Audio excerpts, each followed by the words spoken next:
الحمد لله والصلاة والسلام على رسول الله.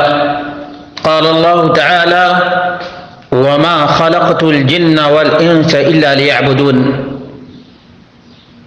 میں نے جنات اور انسان کو اپنی ہی عبادت کے لیے تخلیق کیا ہے. اس آیت کریمہ سے بہت سی باتیں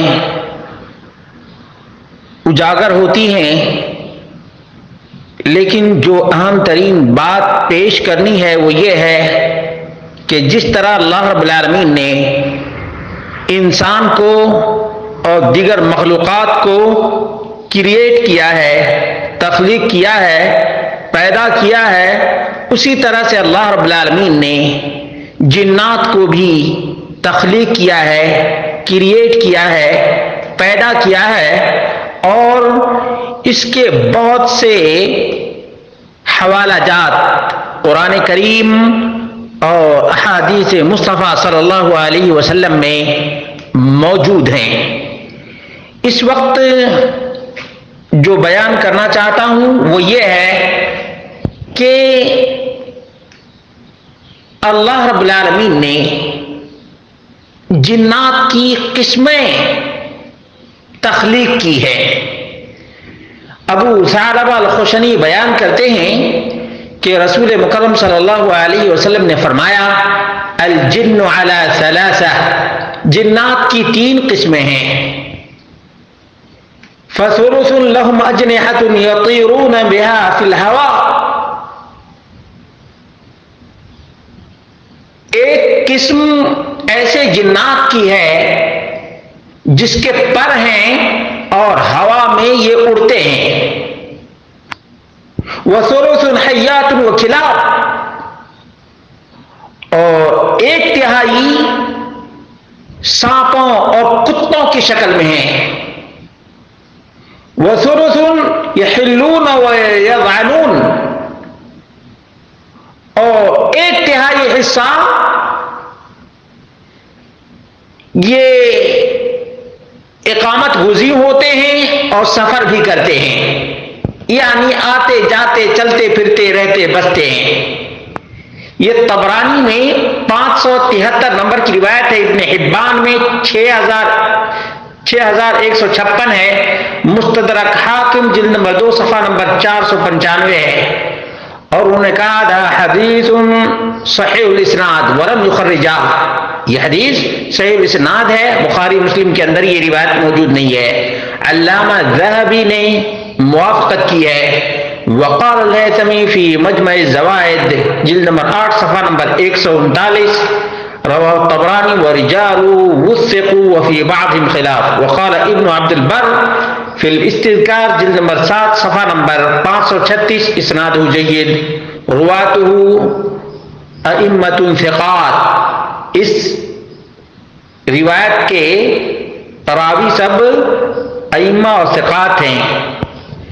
اسی طرح سے دوسری روایت ابو الدرداء رضی اللہ عنہ سے مروی ہے ان النبی صلی اللہ علیہ وسلم قال: خلق اللہ الجن 3 اصناف، اللہ رب العالمین نے جنات کی 3 قسمیں پیدا کی ہیں. خلق اللہ، یاد رکھے گا، خلق اللہ الجن 3 اصناف، جنات کی تخلیق اللہ رب العالمین نے 3 قسموں پر کی ہے. صنف حیات و عقارب و خشاش الارض، ایک قسم کتوں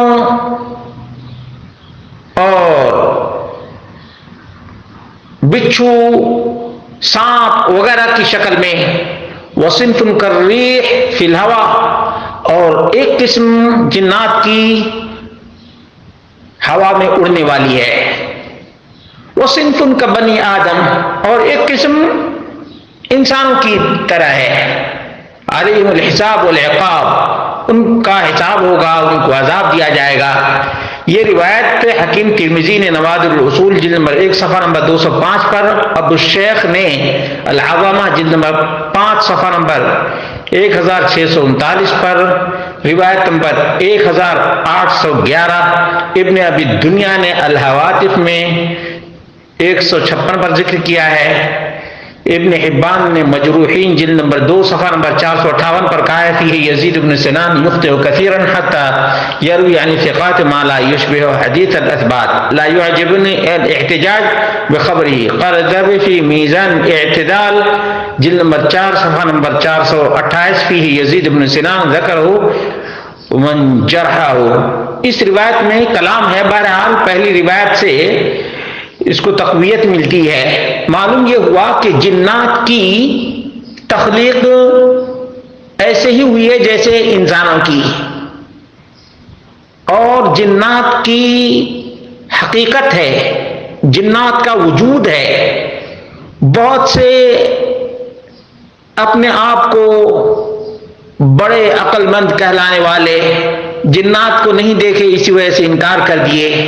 بہرحال اللہ رب العالمین ہم سب کو قرآن و سنت پر عمل کرنے کی توفیق عطا فرمائے، اور جو چیزیں قرآن و سنت سے ثابت ہوں ان پر ایمان و عقیدہ رکھنے کی توفیق عطا فرمائے، اس لیے کہ ہر وہ چیز جس کو ہماری آنکھیں نہیں دیکھتی ہیں انکار نہیں کر سکتے۔ ہوا کو کوئی نہیں دیکھتا ہے، لیکن ہوا کا کوئی انکار کر سکتا ہے؟ نہیں۔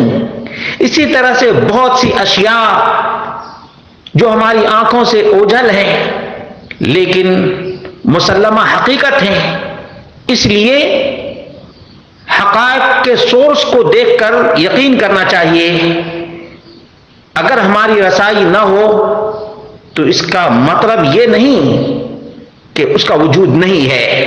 اللہ رب العالمین ہم سب کو اپنے ایمان اور عقیدہ کتاب و سنت پر استوار کرنے کی توفیق عطا فرمائے، ایسے ہی جیسے صحابہ نے اپنے عقیدہ و عمل کی بنیاد کتاب و سنت کو بنایا۔